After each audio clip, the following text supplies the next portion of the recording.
Boa noite, irmãos. A paz do Senhor seja com cada um dos irmãos, amém? Amém.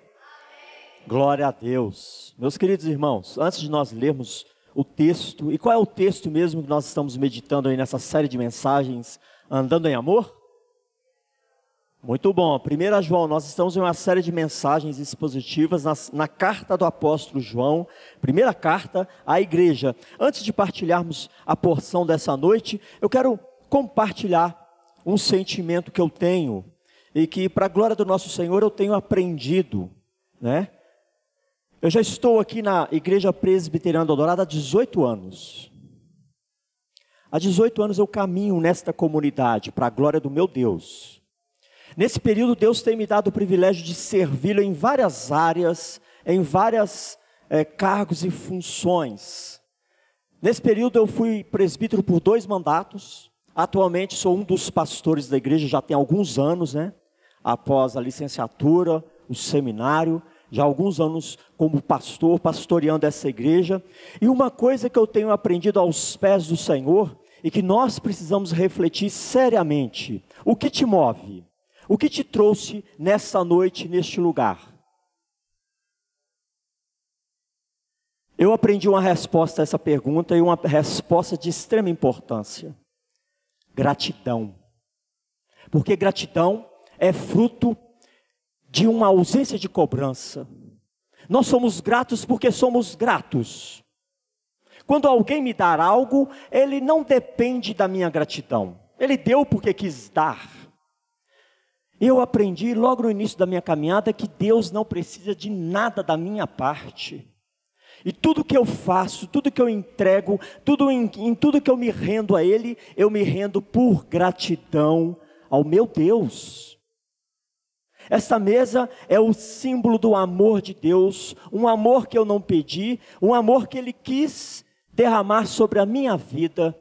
E a única resposta inteligente, a única resposta plausível da minha parte a um Deus que não precisa de nada de mim é gratidão. É a única resposta que eu posso dar a esse Deus tão maravilhoso. Então, nesses 18 anos de caminhada, eu fui batizado nessa igreja.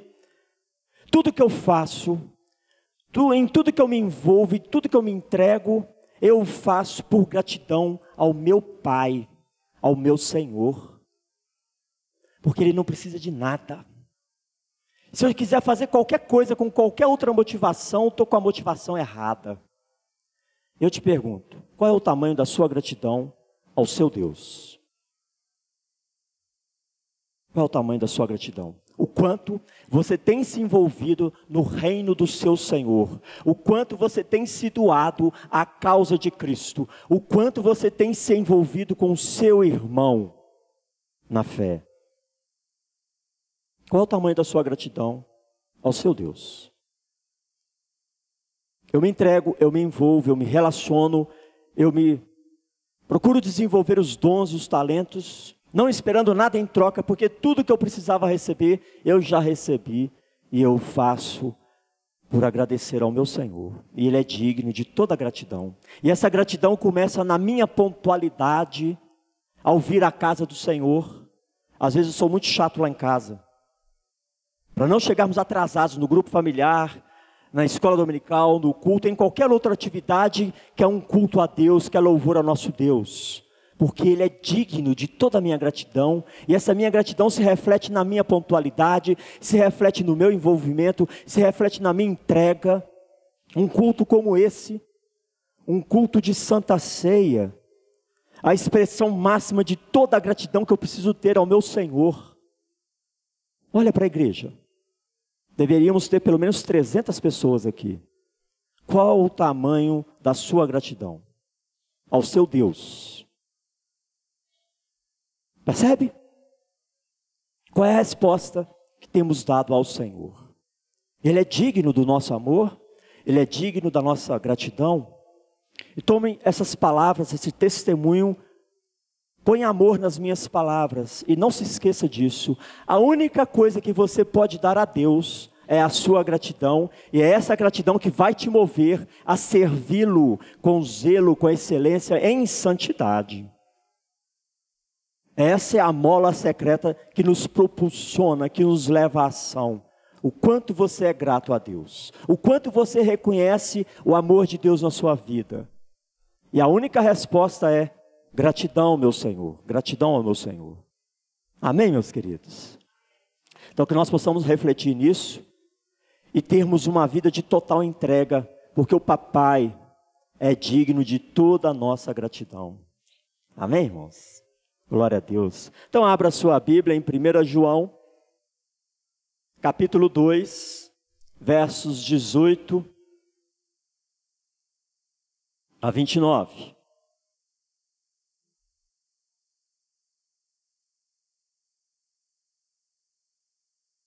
(18 a 29). É a porção da palavra do Senhor que nós vamos meditar nessa noite. E esse texto traz 2 pontos importantíssimos para a nossa reflexão nesta noite. Antes de lermos esse texto, eu quero chamar a sua atenção para o seguinte, isso já faz parte da mensagem. Como está a sua vida? Como está o seu dia a dia? Que tipo de agitação, que tipo de correria você tem enfrentado? Que tipo de notícias tem estremecido o seu coração? Hoje nós estamos na era do fake news. Nós temos o fake news gospel, né? Notícias distorcidas a respeito do evangelho que avassalam a igreja, que destroem a confiança, que abalam a nossa fé. Nós temos o fake news no mundo gospel, né? Que são as heresias e as distorções da palavra do Senhor. Mas como está a sua caminhada diária? Vivemos um tempo em que as informações são muito rápidas, e todo tipo de lixo chega aos nossos ouvidos, aos nossos olhos, entra em nossos lares. E tudo isso traz um abalo sísmico na fé, na confiança, na esperança.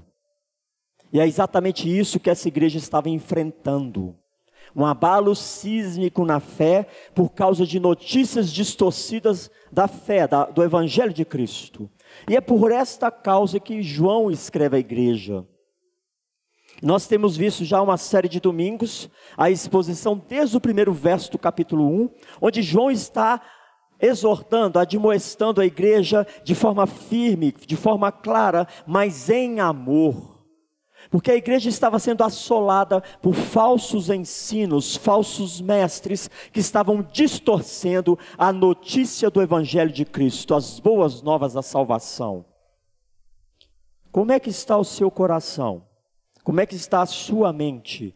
Ela está firme no Evangelho de Cristo, esclarecida no Evangelho do Senhor? Ou você tem sido abalado pelas circunstâncias, pelos problemas, pelas enfermidades, pelo desemprego, e tudo isso tem roubado a sua alegria da salvação, tudo isso tem roubado a sua esperança, as suas convicções, a ponto de você se esfriar e sequer ter gratidão ao seu Deus, de sequer se envolver no reino de Cristo e se doar e se desenvolver, porque você está tão esgotado de tantas mazelas que se achegam a você, você está tão esgotado por esse ritmo maligno que está imperando sobre o mundo, que só tem um propósito: minar as nossas forças, sugar as nossas energias, nos abater e nos afastar de Deus.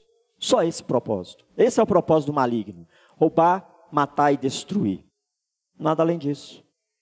E como todas essas notícias, como toda essa agitação que nos cerca, tem te afetado. E isso afetou a igreja a ponto de João escrever à igreja: distorções do Evangelho de Cristo, falso evangelho sendo pregado, a mente do povo de Deus sendo corrompida, a esperança sendo distorcida e o foco, a visão em Cristo sendo direcionada para outros pontos, que não a revelação das Escrituras. E assim João escreve à igreja. Vamos ler esse texto então? 1 João, capítulo 2, versos 18 a 29. Vamos fazer uma leitura alternada. A igreja pode se colocar de pé, mais uma vez. Vamos fazer essa leitura. Eu lerei os versos pares, os irmãos a uma só voz e com boa disposição os versos ímpares. Filhinhos, já é a última hora, e como ouvistes que vem o anticristo, também agora muitos anticristos têm surgido, pelo que conhecemos que é a última hora.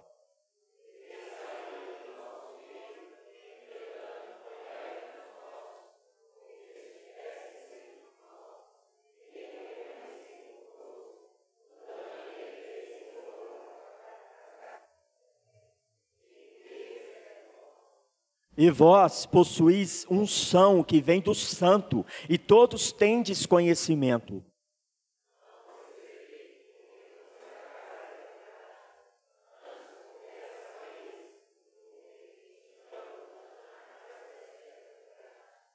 Quem é o mentiroso? Senão aquele que nega que Jesus é o Cristo? Este é o anticristo, o que nega o Pai e o Filho.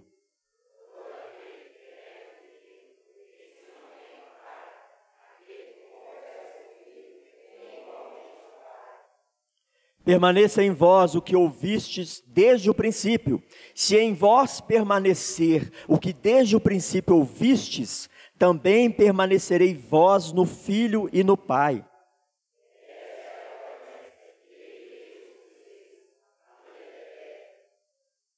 Isto que vos acabo de escrever é acerca dos que vos procuram enganar.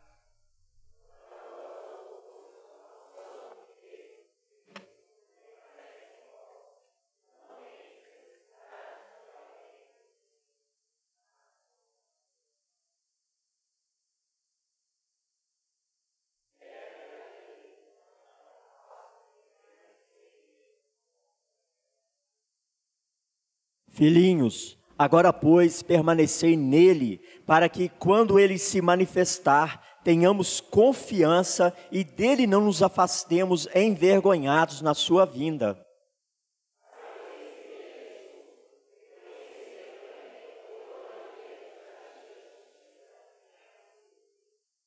Glória a Deus. Podeis assentar, irmãos? Vamos orar mais uma vez. Pai, graças te damos pela tua palavra, que é lâmpada para os nossos pés, luz para os nossos caminhos. Clamamos a Ti, ó Pai, que Teu Espírito Santo leve nossos pensamentos cativos em obediência à palavra do Senhor, que Teu Espírito Santo ilumine o nosso entendimento, para que saiamos daqui mais convencidos, mais fortalecidos, na certeza e na convicção do chamado do Senhor para as nossas vidas. Pai, afasta de nós, ó Pai, todas as obras das trevas, tira toda dúvida, toda inquietação do meio do Teu povo, e, ó Pai, aviva a Tua palavra em nossos corações, aviva a Tua obra em nossas vidas, aviva a Tua igreja, ó Senhor, para que possamos iluminar e salgar esta terra que jaz no maligno. Pai, nós assim oramos e colocamos nossas mãos em nossas vidas em Tuas mãos santas e poderosas, contando com a Tua graça sobre nós, em nome de Jesus. Amém, irmãos? Glória a Deus. Irmãos, o apóstolo inicia esse trecho, né? Mais uma vez, se dirigindo à igreja de uma forma fraterna, de uma forma paternal. O apóstolo João, embora tenha começado a sua carta de uma forma direta, impositiva e até dura, trazendo a exortação, a demonstração e esclarecimento à igreja, ele estava fazendo isso porque havia uma preocupação nesse coração de pastor. O meu povo, a minha família está sendo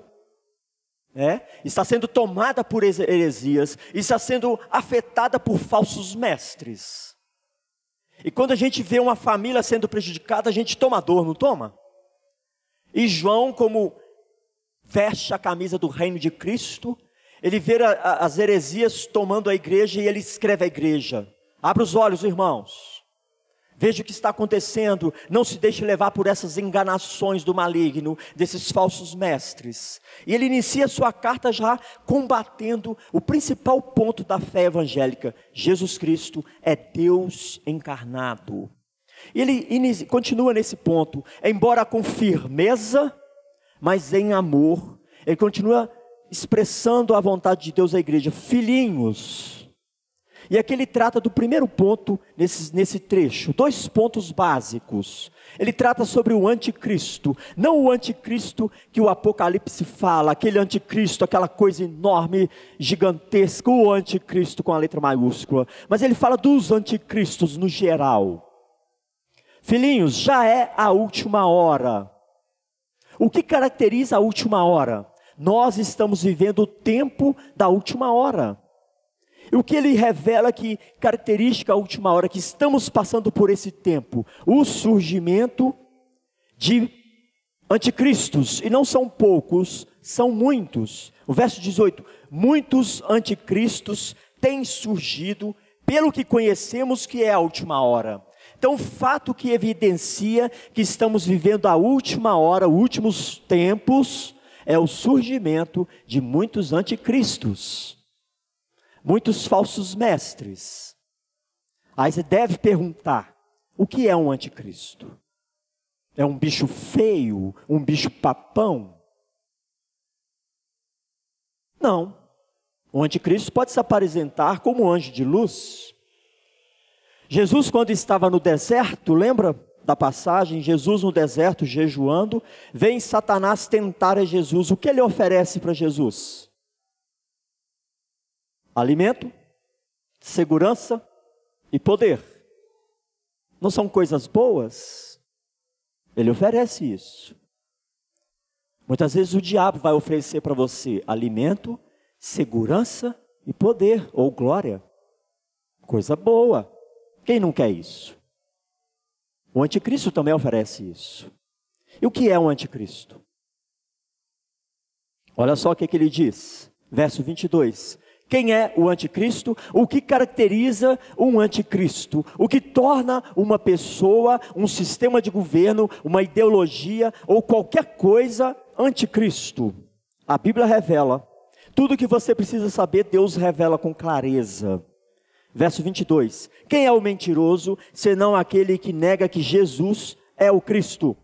Este é o anticristo, o que nega o Pai e o Filho. Queridos irmãos, há muito tempo atrás as pessoas ficaram se degladiando. O anticristo é o Papa, o anticristo é o fulano, o anticristo é o Beltrano. O anticristo é qualquer miserável que nega o Pai e o Filho.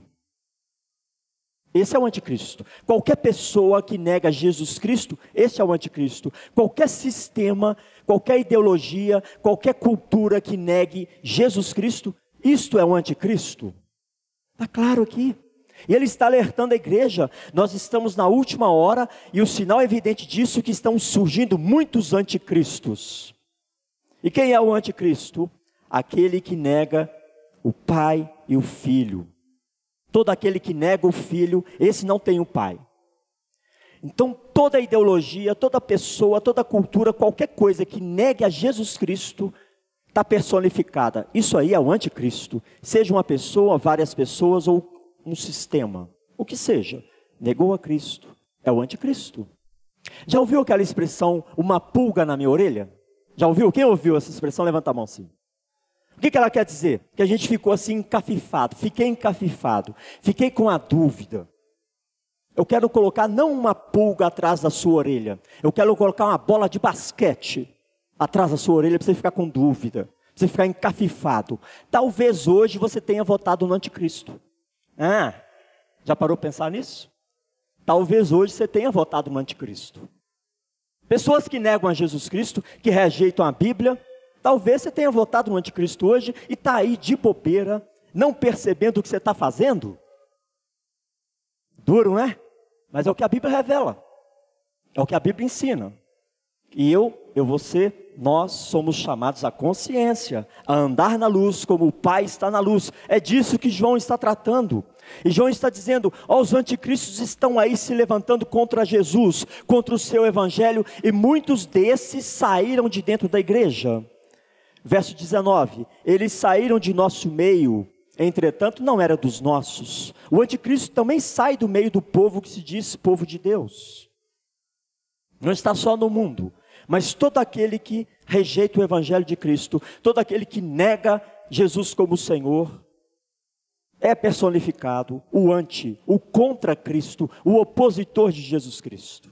Assim como aquele que aceita Jesus Cristo, como aquele que testemunha Jesus Cristo, é personificado como cristão, ou seja, pequeno Cristo. São coisas opostas, o que nega, o que rejeita, o que aceita e o que vive para Cristo. Está claro? Esse é o primeiro ponto que ele trata nesses versos até o 26. E ele está dizendo assim, no verso 24, permaneça em vós o que ouviste desde o princípio, não permita que esses anticristos, que esses falsos mestres roubem a palavra que foi semeada no seu coração. E ele diz no verso 26, ainda reforçando, isto que vos acabo de escrever é acerca dos que vos procuram enganar. Tem muita gente querendo nos enganar por vários motivos, nos enganar em várias questões. Estamos atentos a isso? Enquanto povo de Deus, estamos atentos àquilo que estamos apoiando, àquilo que estamos nos submetendo, àquilo que estamos fazendo? Ou estamos sendo envolvidos por obra de engano, por obras de mentira, por obras de falsos mestres, de anticristos? É disso que João está tratando. Não esqueça o que foi ensinado desde o princípio, não ouça esses falsos mestres, que eles querem vos enganar, são anticristos. São pessoas contrárias, opostas a Jesus Cristo e ao seu evangelho. Então ele está tratando desse primeiro ponto, o surgimento de muitos anticristos e o propósito desses anticristos, rejeitar a Cristo e enganar as pessoas, para que as pessoas também rejeitem a Cristo. E a partir do verso 27 ele trata de um outro assunto extremamente importante, a unção do Espírito Santo.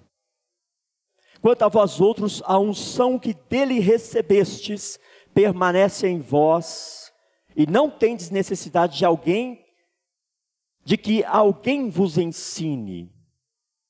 Esse texto às vezes é muito mal compreendido, muito mal interpretado, porque ele é tirado do contexto.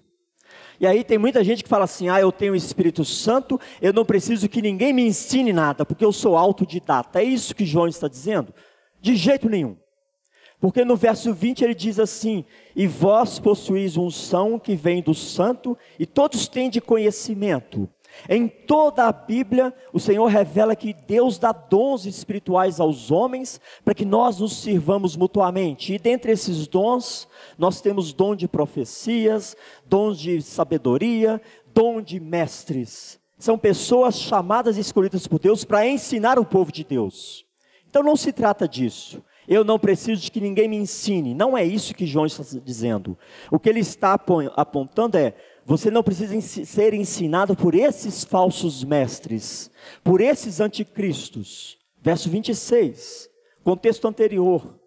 Isto que vos acabo de escrever é acerca dos que vos procuram enganar. Vocês não precisam ser ensinados por estes, porque vocês têm a unção do Espírito Santo. O Espírito Santo já trouxe luz aos seus olhos, ao seu coração. Não se deixe enganar. Então não se trata disso, de que um crente é autodidata, que eu não possa ser ensinado pelo pastor Felipe, por um presbítero, por um facilitador, por um servo de Cristo, que na mesma unção do Espírito Santo tem compartilhado a palavra do Senhor. Não é desse aspecto que ele fala. Entender o que é unção é importante, irmãos. Vamos pensar nessa palavra unção, que significa, do grego para o português, ato ou efeito de ungir. Esse é o significado da palavrinha unção. Ato ou efeito de ungir. Que, como um substantivo grego, significa crisma. E ungir significa o quê? Untar, aplicar um óleo sobre uma pessoa, por exemplo. Para entendermos o que está escrito aqui, que é uma preciosidade do Novo Testamento, da Nova Aliança, presta atenção, acompanhe o raciocínio. Como se dava a unção no Velho Testamento? Nós vimos no Velho Testamento que os objetos eram ungidos para se tornar sagrados. Nós vemos unção de sacerdotes, nós vemos unção de reis, nós vemos unção de profetas. Ou seja, ato e efeito de ungir essas pessoas com um óleo para o desempenho e o exercício de um serviço sagrado. Nós vemos em todo o Velho Testamento esse contexto de unção.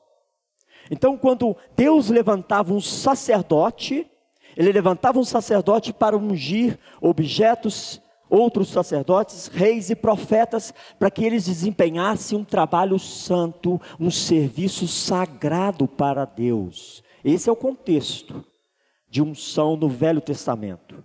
Deus levantava uma autoridade superior para efetuar esse ato de ungir, de consagrar. Ora, acompanhem comigo, 1 Coríntios, capítulo 3, versos 3 a 16. Olha que coisa maravilhosa. Eu vou ler, preste bastante atenção. 1 Coríntios 3, versos 16 a 17. Todo esse contexto de unção do Velho Testamento, na Nova Aliança, tudo isso é cumprido em Jesus Cristo. No Antigo Testamento, alguns eram sacerdotes. No Novo Testamento, todos são sacerdotes. Eu e você, todos nós. Mudou totalmente. Todo o ritualismo foi cumprido em Jesus Cristo. Então esse ritual do Velho Testamento que vimos de unção, de ungir com óleo, foi cumprido em Cristo. E quem passa a ser ungido? Quem é a autoridade superior que unge alguém na nova aliança? Deus Pai é a autoridade superior que nos unge com o Espírito Santo. O Espírito Santo, representado pelo óleo, é derramado sobre nós para nos selar e nos ungir para um serviço sagrado para Deus. É disso que João está falando. Você foi ungido, você tem a unção dele. Dele quem? De Deus. Você tem a unção do Espírito. O Espírito foi derramado sobre você. Você foi separado por Deus para o desenvolvimento e o exercício de algo sagrado para Deus. Olha o que diz aqui, 1 Coríntios 3, versos 16 a 17. Não sabeis que sois santuário de Deus e que o Espírito de Deus habita em vós? Se alguém destruir o santuário de Deus, Deus o destruirá, porque o santuário de Deus, que sois vós, é sagrado. Meu querido e minha querida, olha para cá. Deus diz que você é sagrado para Ele. O que isso quer dizer para nós? O que deveria dizer para mim e para você? O que é uma coisa sagrada? É algo que é inerente ao culto a Deus. Aquilo ali foi sagrado, foi consagrado. Sagrado é algo que é inerente a Deus. Consagrado é algo que nós pegamos e consagramos para se tornar inerente a Deus. Como por exemplo, nós vamos consagrar esses elementos daqui a pouco em oração, e eles se tornam inerentes a Deus, representando espiritualmente Jesus Cristo como corpo e sangue. Você é sagrado para Deus. Deus nos reconcilia com Jesus Cristo porque Ele nos amou de tal maneira, e nós somos separados das trevas e nos tornamos inerentes a Deus. E Ele derrama o Espírito Santo dele, nos consagra com a unção do Espírito Santo, para que nós desenvolvamos um serviço santo a Ele. Nós somos então consagrados para Deus. É isso que significa esta unção do Espírito Santo. Deus te ungiu, Deus te marcou, Deus te selou com o Espírito Santo dele, porque você é sagrado para Ele, e você se torna um sacerdote de Cristo, uma sacerdotisa de Cristo, 24 horas por dia, onde quer que você esteja, em qualquer momento. Você é sagrado para Deus. Percebe? Que coisa profunda, que coisa maravilhosa. Por isso, o apóstolo João fala tanto da importância da comunhão entre nós. Olha para a pessoa que está do seu lado. Essa pessoinha que é sagrada para Deus, que é comprada com o sangue de Jesus, precisa ser tratada com amor e fraternidade. Porque se fizermos qualquer coisa diferente disso, nós estamos mexendo com algo que é sagrado para o Senhor. Percebeu a profundidade? Porque a quebra da comunhão é tão grave em nosso meio, e porque o apóstolo vem falando, que se eu estou na luz, eu preciso ter comunhão com meu irmão. Se eu estou na luz, eu preciso amar, eu preciso cooperar, porque esse irmão é tão sagrado quanto eu sou para o Senhor. E nós temos a unção do Espírito Santo, nós somos marcados pelo Espírito Santo, para que Ele garanta para que Ele garanta a nossa perseverança na fé, para que Ele garanta. Isso é lindo demais, irmãos. E muitas vezes não aprofundamos, não atentamos para a profundidade dessa revelação. Nós pensamos que a unção do Espírito Santo é uma coisa mística. Não, é uma coisa, é a marca do Espírito Santo sobre nós, porque Deus nos separou como sagrados para Ele. Nós somos inerentes ao culto a Deus, nós somos chamados para adorá-lo, para glorificá-lo com a nossa existência. Isso aqui é a cerejinha do bolo. Se no dia a dia eu não glorifico o meu Senhor, eu não adoro o meu Senhor com a minha vida, isso aqui é uma afronta a Deus. Isso aqui é a cerejinha do bolo. Porque eu sou sagrado para o Senhor, eu sou ungido, marcado com o Espírito Santo, e eu vivo para a glória do meu Deus. Amém, irmãos? Então ele trata aqui, quanto a vós outros, a unção que dele recebestes permanece em vós, porque Deus nos marca com o Espírito Santo, derrama o seu Espírito Santo em nós, porque nós cremos em Jesus Cristo como o único e suficiente Salvador, e essa unção não é retirada de nós, ela permanece. E é o Espírito Santo que vai confirmando a palavra, que vai nos fortalecendo, que vai nos convencendo da justiça, do juízo do pecado, e isso vai nos fazendo permanecer na fé. Os que não permanecem é porque nunca foram marcados pelo Espírito Santo. E ele diz aí, no verso 19, né? Porque se tivessem sido dos nossos, teriam permanecido conosco. As pessoas que saem da presença de Deus é porque nunca foram de Deus. Nunca foram. Porque quando Deus derrama o seu Espírito, é para sempre. E o Espírito nos guia em novidade de vida. Se não há novidade de vida, precisamos questionar a nossa religiosidade. O Espírito Santo que nos impulsiona a essa busca constante. Eu não estou falando de perfeição, eu estou falando de busca. Que ninguém aqui é perfeito. Mas todos nós temos o Espírito e Ele nos impele a essa busca, nos impele a esse enchimento, nos impele a leitura, nos impele a oração, nos impele a comunhão. É o Espírito Santo. Verso 28, filhinhos, agora pois permanecei nele, para que quando ele se manifestar, tenhamos confiança e dele não nos afastemos envergonhados na sua vinda. Irmãos, nós somos ungidos, marcados pelo Espírito Santo de Deus. A terceira pessoa da Trindade habita em nós, nós somos templo dessa pessoa. O Pai amou de tal forma, o Filho obedeceu de tal forma, e o Espírito Santo é derramado sobre nós. Em tudo isso se cumpre o plano redentivo de Deus a nosso favor. E muitas vezes os anticristos, o inimigo tenta soprar em nossos ouvidos distorções, enganos, mentiras, para gerar vergonha em nossos corações, para quebrar a nossa comunhão com o Pai, para nos afastarmos da presença do Pai. E à medida que o tempo passa e se aproxima a volta de Cristo, essas investidas do inimigo serão cada vez piores. Nós não podemos nos afastar, nós precisamos estar cada vez mais próximos uns dos outros, nos fortalecendo mutuamente, buscando esse enchimento do Espírito Santo.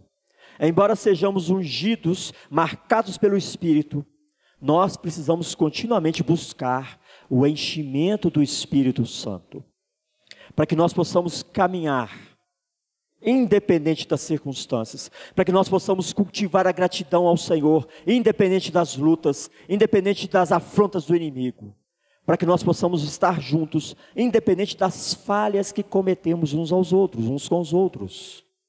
Para isso Ele nos marca com esse Espírito Santo.